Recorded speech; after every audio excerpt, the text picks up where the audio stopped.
You just paid for a ticket. The show is boring. You stay anyway. You tell yourself it's because you might as well. You already spent the money. Leaving would waste it. But here's the strange part. Staying doesn't get your money back. Nothing does. The money is already gone. So why does it still feel like leaving would be the loss? Economists have a name for this.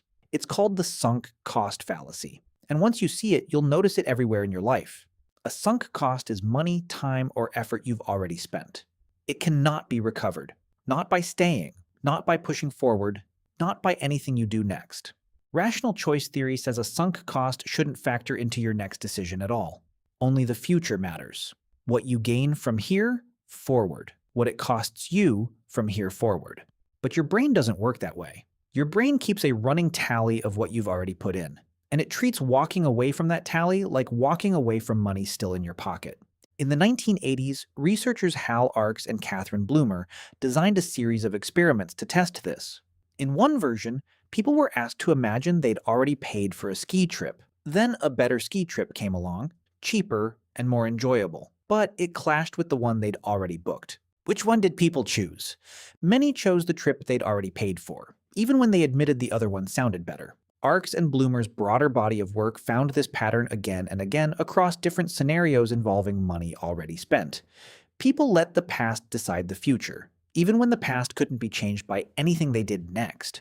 Why would a rational species do something so irrational? Part of the answer comes from Daniel Kahneman and Amos Tversky, two psychologists who reshaped how economists understand decision-making. In the late 1970s, they introduced prospect theory. It's a framework for how people actually weigh gains and losses, rather than how a purely logical calculator would weigh them. One of their central findings was this: losses feel heavier than equivalent gains feel good. Losing $10 hurts more than finding $10 feels nice.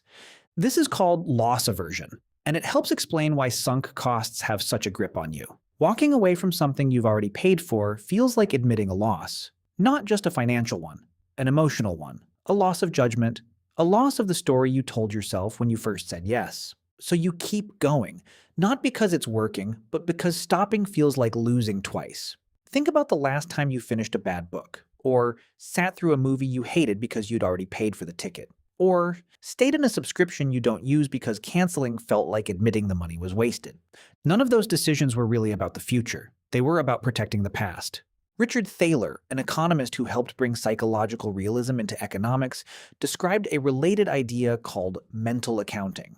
It's the way people treat money differently depending on which mental account they've filed it under, instead of treating every dollar as interchangeable, the way classical economic theory assumes. Money spent on a concert ticket sits in a different mental account than money in your general savings. And once money is filed under already spent, your brain resists writing it off, even when writing it off is the smart move. Here's the twist, though. Sunk cost thinking doesn't just cost you money. It costs you time. It costs you relationships. It costs you years. Think about a job you've outgrown, a degree you're not sure you still want, a relationship that stopped growing a while ago. The years you've already invested don't come back, no matter what you choose next. But your brain treats those years like a debt that only your continued effort can repay. Ask yourself something honestly.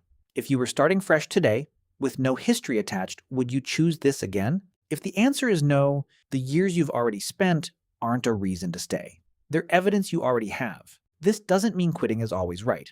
Sometimes persistence pays off. Sometimes the smart move really is to keep going, because the future path is genuinely better than the alternative. The difference is in the reasoning. Are you continuing because the future looks good? Or are you continuing because stopping would mean admitting the past didn't work out the way you hoped? One of those is a rational choice. The other is a trap dressed up as loyalty. There's a reason this bias survived evolution. For most of human history, effort and resources were scarce, and persistence often paid off. Quitting early could mean losing everything you'd built, so a mental shortcut developed. Keep going because giving up rarely helped your ancestors survive. That shortcut made sense in a world of physical scarcity. It makes less sense in a world of subscriptions, sunk tuition, and relationships that quietly stopped working long ago. Your brain hasn't caught up to the world you actually live in. So what does the research actually tell you to do? Separate the decision from the history. Ask only one question. From this point forward, what is the best use of my time, money, or effort? Not what have I already put in, only what comes next. It sounds simple? It isn't. Because every fiber of your instinct will try to drag the past back into the room. The theater ticket is already paid for. The years at the job are already spent. The money in the subscription is already gone. None of it comes back, whether you stay or whether you leave. The only real question left is what you do with what's still ahead of you. You paid for the ticket, the show is still boring. Maybe the smartest thing you can do isn't finish what you started. Maybe it's finally understanding why you never wanted to leave in the first place.